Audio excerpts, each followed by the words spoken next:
Арнама қош келдіңіздер. Бүгін сіздерге 5 минутта дайын болатын үй жағдайында майонез жасаудың рецептісімен бөлісемін. Бұл майонезді қолданғаныма 1,5 жылдан асты.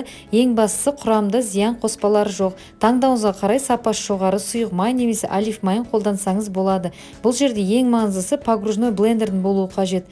Ең алдымен жұмыртқамыздың сыртын жақсылап жуамыз, одан соң майымызға сол жұмыртқаны жарып, қалауыңызша тұз немесе теңіз тұзын, қант және бұрыш, қыша, яғни горчица қосып блендерді саламыз.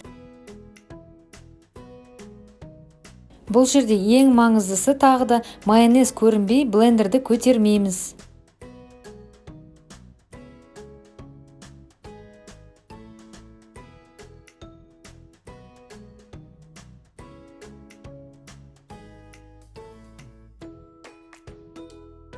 Міне масса қоюлана бастады. Енді аз-аздан көтеріп барлығын араластырамыз.